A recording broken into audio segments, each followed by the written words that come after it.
Coincé dans les embouteillages, le cœur battant, la tension monte. Vous arrivez enfin au bureau.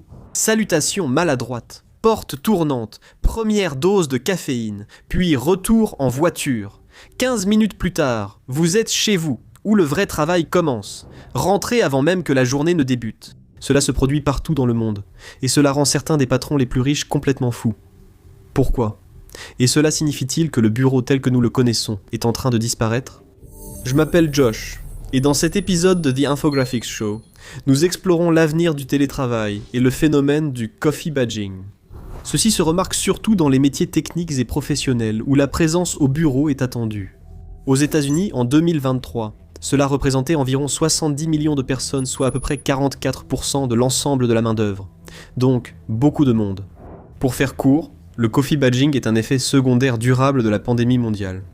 Il suffit de montrer sa tête et de badger devant son patron ou l'administrateur pour donner l'impression d'être au bureau toute la journée.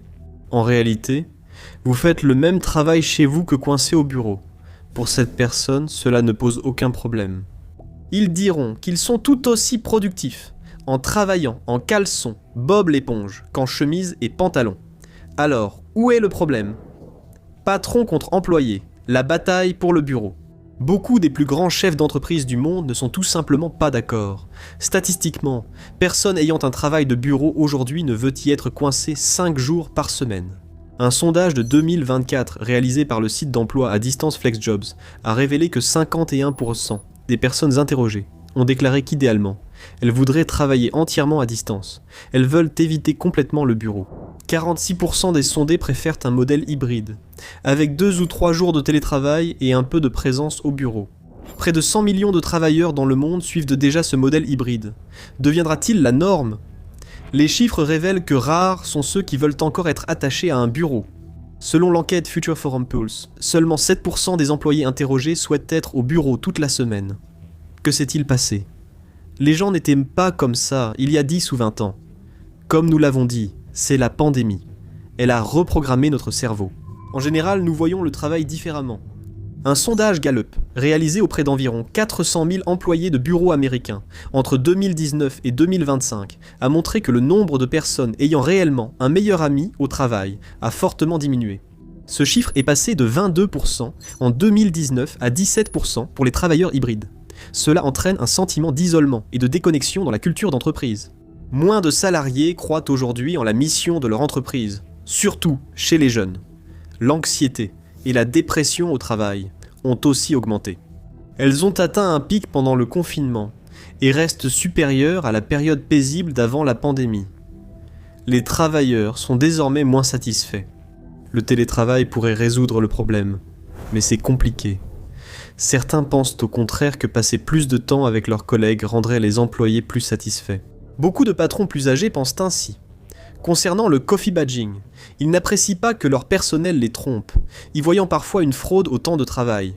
Peu importe la présentation, c'est une violation claire de la politique de l'entreprise. Ce n'est pas juste quelques employés. Le coffee badging est un phénomène massif. Un sondage LinkedIn auprès de près de 1500 travailleurs a révélé que 19% d'entre eux, ou de leurs collègues, étaient des récidivistes. 31% supplémentaires ont déclaré l'avoir fait au moins une fois. Dans une autre enquête, cette fois auprès de 2000 Américains, 44% ont admis avoir pratiqué occasionnellement le coffee badging en 2024. C'était en baisse par rapport à 58% l'an dernier. Pourquoi ? Ce n'est généralement pas un motif de licenciement, mais les entreprises en ont assez et renforcent la discipline.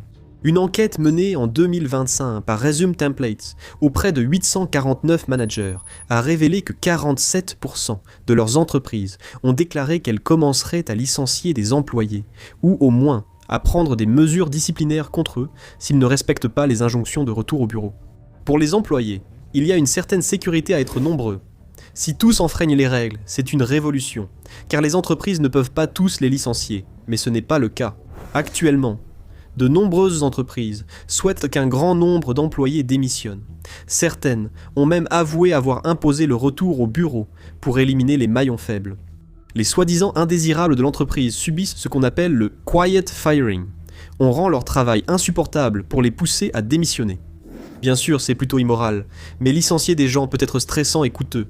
Le licenciement silencieux, c'est la méthode des radins. Beaucoup d'entreprises y ont recours. Une enquête de 2025 révèle que 53% des entreprises ont pratiqué le licenciement silencieux, principalement en raison de la volonté des employés de télétravailler. Certains patrons, pensant être malins, se sont fait avoir. Une étude sur 3 millions de professionnels montre que le retour au bureau a augmenté de 14% la rotation du personnel, avec 20% de départ chez les femmes. Certains cadres supérieurs, mentors, innovateurs et, plus largement, les personnes aux compétences remarquables ont quitté l'entreprise dans des proportions accrues, de 18 à 19%. Si les retours au bureau et les licenciements silencieux ont écarté certains employés peu engagés, ils ont aussi fait partir de véritables perles rares. C'est un risque important. Alors pourquoi les patrons tiennent-ils tant à ce que vous soyez au bureau ? La réponse, c'est que ce n'est pas le cas de tous. Cela peut dépendre de la profondeur des rides autour des yeux, ou de la présence de bajoux. Selon le National Bureau of Economic Research, les patrons millénials et génération Z autorisent plus souvent le travail à distance que les boomers fatigués ou la génération X. Dans une enquête menée en 2025 auprès de 8000 travailleurs américains, âgés de 20 à 64 ans, la situation est devenue très claire. Les jeunes entreprises dirigées par de jeunes patrons ont bien davantage recours au télétravail que les entreprises plus anciennes. Comme les futurs patrons seront issus de la génération Y ou Z, travaillerons-nous tous à distance dans 10 ans ? Peut-être, peut-être pas. Les gens changent en vieillissant. Ils pourraient devenir comme monsieur Jeffrey Preston Bezos, âgé de 62 ans, un baby-boomer. Le boomer Jeff est l'un des plus grands employeurs au monde et était très pointilleux sur la surveillance de son personnel. Quand Amazon ne contrôle pas la production de ses employés dans ses centres de distribution, l'entreprise utilise d'autres méthodes de gestion de performance. En 2024, Amazon a instauré des politiques pour suivre les déplacements de son personnel administratif dans ses locaux. Les employés eux-mêmes disposent désormais de dossiers de présence individuels, un relevé de badges dans un tableau de bord RH interne. Pour les employés d'Amazon les plus casaniers, cela signifie une chose, adieu le coffee badging. L'entreprise a récemment licencié environ 14 000 employés de bureau, pour de nombreuses raisons différentes, mais il en reste encore environ 350 000. Tous ont été rappelés au bureau avec la nouvelle politique de retour. Pour la plupart, c'est 5 jours par semaine au bureau, sinon c'est la porte. Les managers ont reçu l'ordre de licencier toute personne qui défie la consigne. Chez Amazon, c'est comme ça ou c'est la porte. 30 000 employés ont signé une pétition contre cette décision, mais cela pourrait simplement être un moyen commode de se débarrasser de ceux qu'on considère comme des tirs au flanc. Le président directeur général d'Amazon, Andy Jassy, a expliqué que faire revenir les gens au bureau, c'est avant tout une question de productivité et de culture, qui vont de pair. On ne peut pas avoir de culture si les différentes parties ne sont pas réunies au même endroit. Amazon affirme que lorsque le personnel est ensemble au bureau, cela apporte plus d'énergie, de connexion et de collaboration. Avait-il raison ? Un employé d'Amazon n'était pas de cet avis. Sur un forum de discussion interne, il a écrit que la seule chose qui devrait compter, ce sont les indicateurs de performance. Si les résultats sont bons, pourquoi devrait-il importer de savoir où l'on choisit de travailler ? Les entreprises se soucient des profits, pas des relations. Mais a-t-on besoin de l'un pour atteindre l'autre ? Le personnel dit non. Jeff et Jassy ne sont pas d'accord. Quelque chose de similaire s'est produit chez Samsung. Après avoir imposé le retour au bureau, 5 jours sur 5 en 2025, Samsung a affirmé aux médias que ses bureaux étaient pleins de personnes souriantes. Tout le monde s'amusait. Ce qui explique sans doute pourquoi l'entreprise a ensuite indiqué avoir mis en place un outil de contrôle pour les managers, capable de surveiller tout le personnel de bureau. Ainsi, ils pourraient s'assurer que leurs employés respectaient leurs engagements et éviter le coffee badging. Les médias ont parlé d'une révolte silencieuse dans ces grandes entreprises. Le retour au bureau a été accueilli comme un verre de lait tourné. C'était pareil chez Google. La plupart de ces 120 000 à 140 000 employés de bureau basés aux États-Unis n'ont pas apprécié qu'on leur ordonne de revenir au bureau. 58% de ces employés ont entre 20 et 30 ans, la tranche d'âge qui est majoritairement opposée au retour au bureau. Nous n'aimons pas être microgérés comme des écoliers, a écrit un employé privé de télétravail. Google a affirmé que ceux refusant le retour au bureau ne partagent pas les valeurs et la stratégie de l'entreprise. Adaptez-vous ou partez. Cette situation est fréquente dans le monde de l'entreprise. Selon une étude, 93% des dirigeants estiment que les employés au bureau sont meilleurs pour l'entreprise que ceux en télétravail à temps plein. Certains ont été flexibles en exigeant seulement 3 jours au bureau, mais des employés estiment que c'est déjà trop.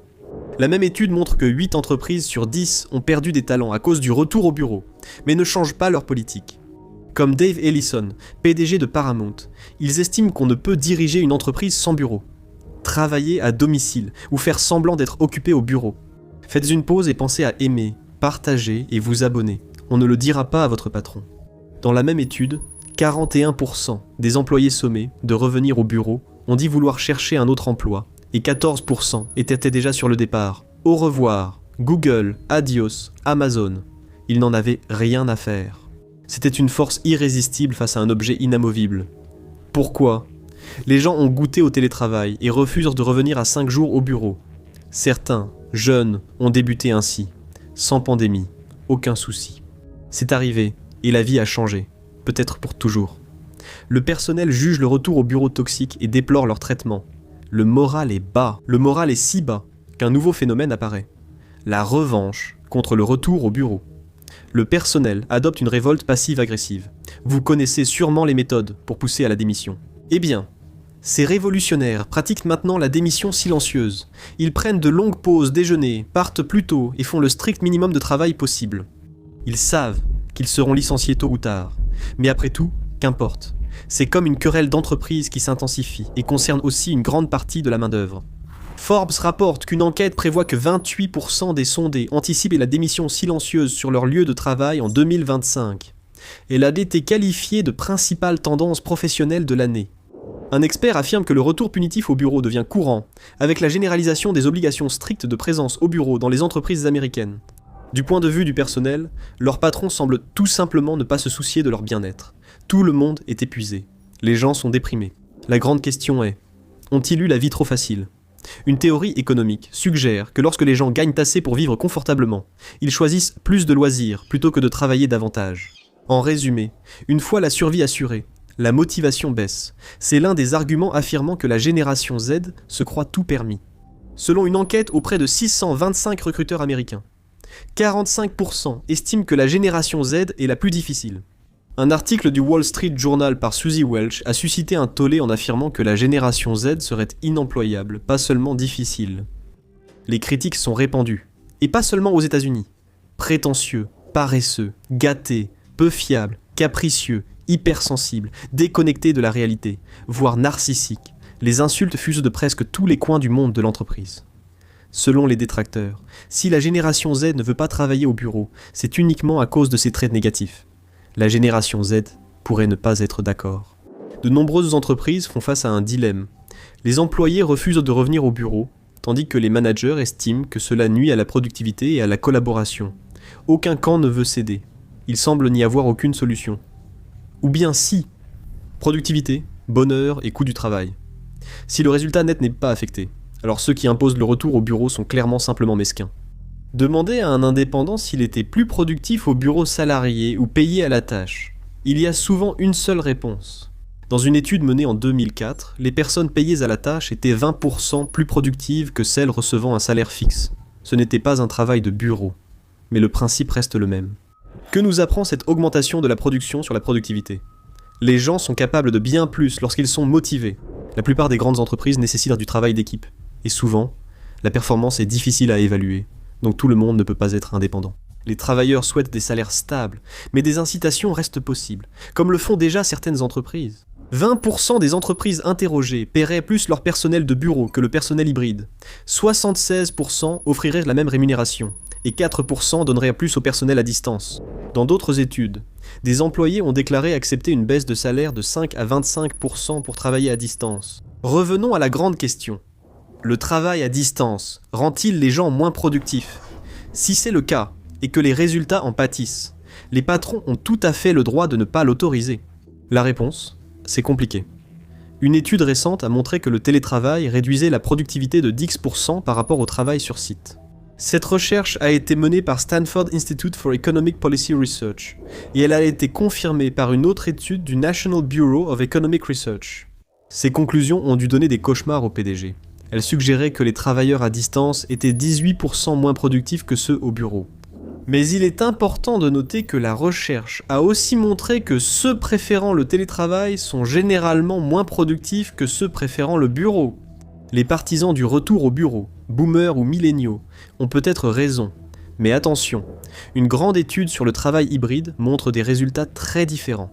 Lorsque la multinationale chinoise de technologie Trip.com a mené un essai avec près de 1600 salariés qualifiés, les personnes travaillant à distance étaient globalement aussi performantes que les autres. 395 managers et environ 1200 non-cadres ont participé, allant des ingénieurs au personnel des départements finance et marketing. Ils ont tous été sélectionnés au hasard selon leur date de naissance. Pendant l'essai de 2021 et 2022, certains travaillaient au bureau à temps plein, d'autres 2 jours par semaine, à domicile. Même si l'étude a été menée en Chine, et non en Occident, les emplois dans l'entreprise ressemblaient beaucoup à ceux de la Silicon Valley. L'une des révélations les plus surprenantes était que le taux de démission des travailleurs à distance avait chuté de 35%. Il y avait également une amélioration massive de la satisfaction au travail pour l'équipe hybride. Et plus important encore, il n'y avait aucune différence dans les évaluations de performance et les promotions. Les hybrides étaient aussi efficaces que les non-hybrides. La productivité restait stable ou légèrement supérieure. Beaucoup de managers de l'entreprise auraient changé d'avis sur l'impact du travail hybride sur la productivité. Mais chaque entreprise reste unique. Elles ont leur culture, leurs produits et tâches. Le modèle hybride doit donc être testé pour vérifier son efficacité. Les études qui affirment que le travail à distance est soit bon, soit mauvais pour les entreprises doivent prendre en compte la variation. Il est probable que la productivité restera simplement la même. C'est ce qu'a déclaré la Banque fédérale de réserve de San Francisco en 2024. Après une étude auprès d'entreprises, elle a conclu que, pour certaines, le travail à distance n'a ni freiné ni favorisé la croissance de la productivité globale. Cela dépend aussi de chacun. Certains travaillent mieux seuls. Dans une entreprise, traiter différemment des employés aux mêmes fonctions est injuste et peut entraîner des poursuites pour discrimination. Un autre point à considérer est que le personnel en télétravail peut en réalité réduire les coûts d'une entreprise. Les sociétés économiseront sur les factures d'électricité, le matériel, l'eau et la nourriture. Avec des centaines ou milliers d'employés, ces factures s'accumulent rapidement. Selon Global Workplace Analytics, les entreprises américaines pourraient économiser collectivement plus de 500 milliards de dollars, soit plus de 11 000 dollars par employé et par an, en réduisant les coûts d'immobilier, de charges et des départs du personnel liés au manque de flexibilité. Cela profite aussi à l'environnement.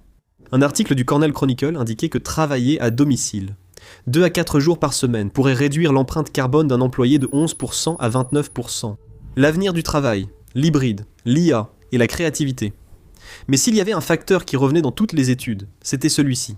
Travailler à domicile, quelques jours par semaine ou tout le temps, augmente la satisfaction au travail. Comme le montrent les recherches des années 2020, le coût moyen annuel des trajets domicile-travail aux États-Unis était juste en dessous de 8 500 dollars.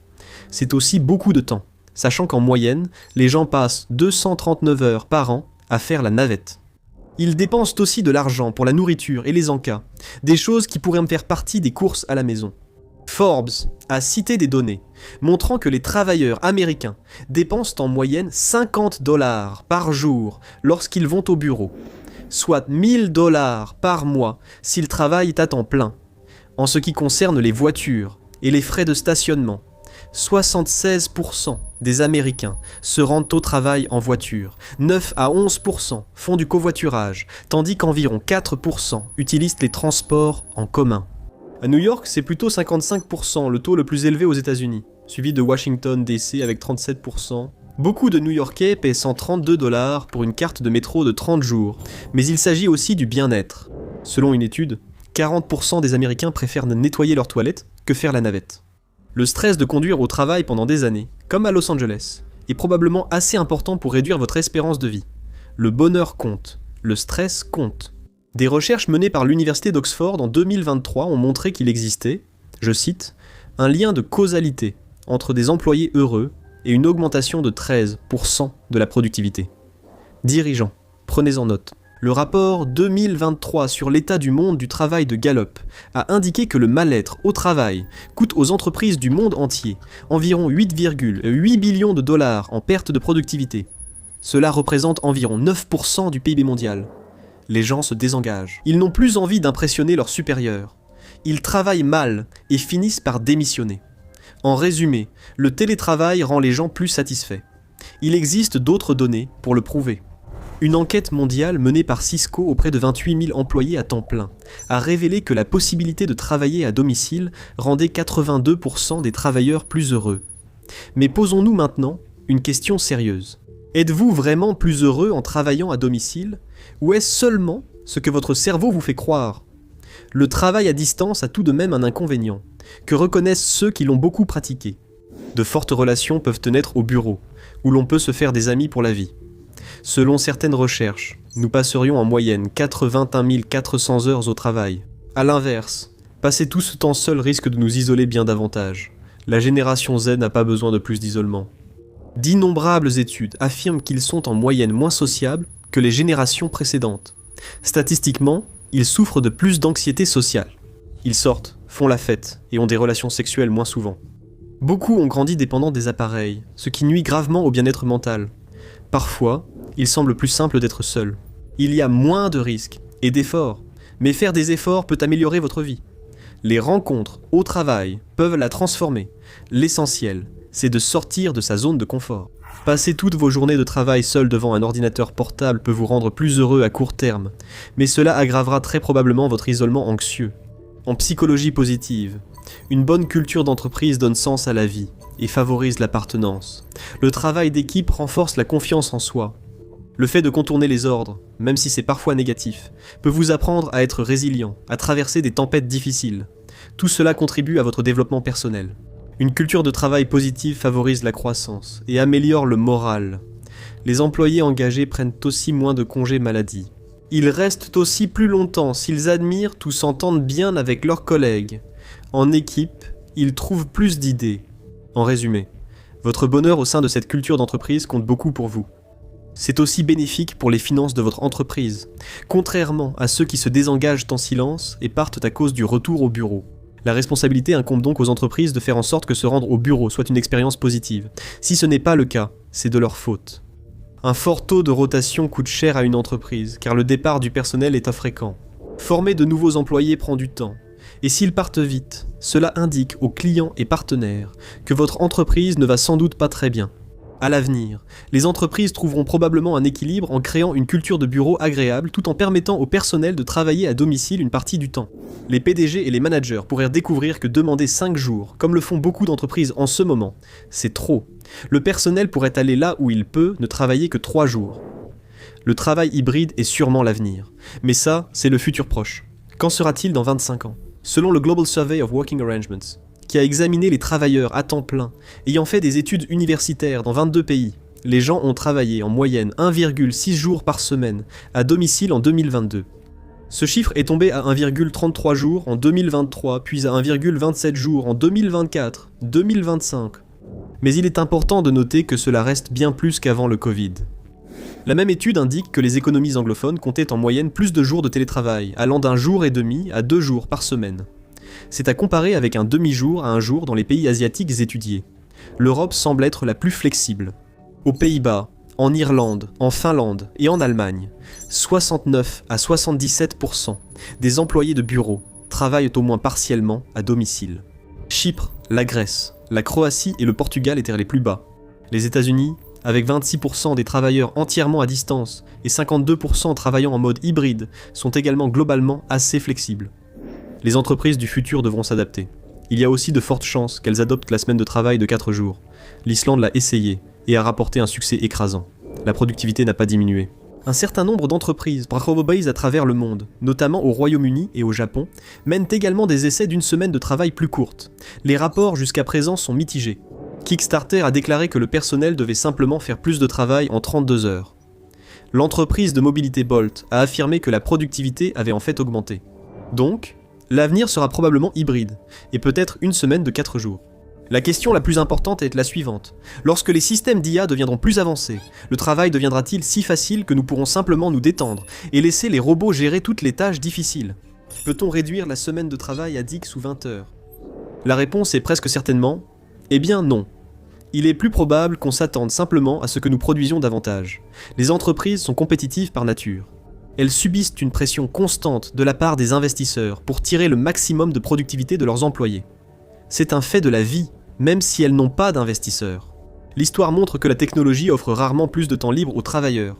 Depuis la Seconde Guerre mondiale, la productivité a été multipliée plusieurs fois dans les économies avancées, mais la semaine de travail reste proche de 40 heures. Par exemple, Une étude du MIT et de Stanford a montré que les agents du service client utilisant l'IA générative étaient 14% plus productifs. Mais les entreprises n'ont pas pour autant accordé de pauses plus longues. Ils s'attendaient simplement à ce qu'ils gèrent plus de travail.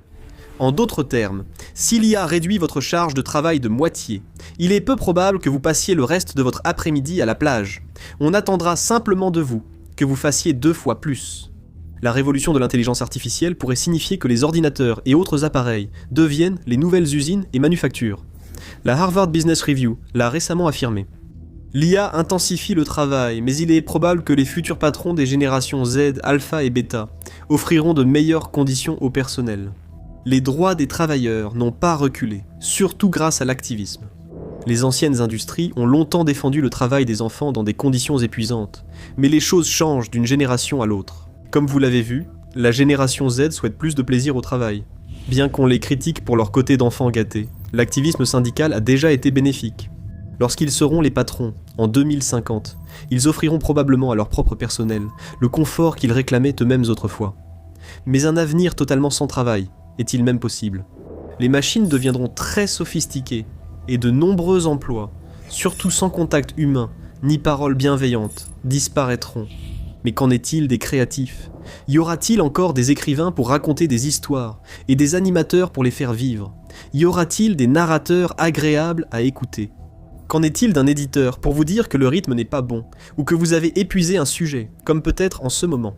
En réalité, il est très probable que le travail créatif s'élargisse considérablement pour les humains, tout comme nous l'avons déjà vu sur des plateformes comme YouTube, TikTok et Substack. L'économie des créateurs existait à peine il y a 20 ans. Aujourd'hui, presque tout le monde veut devenir créateur. Elle valait environ 250 milliards de dollars en 2024 et certaines estimations suggèrent qu'elle pourrait atteindre 500 milliards d'ici 2027, 2050. Peut-être que presque tout le monde créera ou aidera à créer une forme de contenu pour gagner sa croûte à l'avenir. Maintenant, vous vous dites sûrement que l'IA supprimera certains emplois créatifs. C'est ce que certaines personnes disent, pas forcément. Des chercheurs estiment qu'avec la généralisation du contenu IA, le public s'en lassera et recherchera des voix humaines authentiques bien plus qu'aujourd'hui. Le Forum économique mondial estime que la créativité, l'originalité et l'intelligence émotionnelle deviendront plus cruciales à l'avenir. Les gens voudront percevoir une voix humaine dans le message, quelque chose qui semble humain, réel, authentique. L'IA aidera à la création, mais elle ne prendra pas complètement le dessus. Le consommateur pourrait aussi gagner en sophistication. Face à l'abondance de contenu optimisé par algorithme, les publics apprendront sans doute à reconnaître ces astuces. On le constate déjà avec les plaintes sur les contenus IA bâclés, ou les séries en streaming conçues pour stimuler la dopamine. Quand tout est conçu pour l'engagement, les gens chercheront quelque chose de moins générique. Soyons honnêtes, si l'IA optimise tout pour que tout se ressemble à l'oreille comme à l'œil, et que tout le monde peut utiliser ce logiciel, les consommateurs vont réclamer autre chose. Ils voudront des créations non optimisées. Actuellement, c'est la prime à l'authenticité, qui sera sans doute encore plus valorisée à l'avenir. C'est à ce moment que vous, créateurs du futur, entrez en jeu. En 2050, votre authenticité imparfaite pourrait valoir de l'or si vous savez comment l'exprimer. Ce n'est d'ailleurs pas une prédiction originale.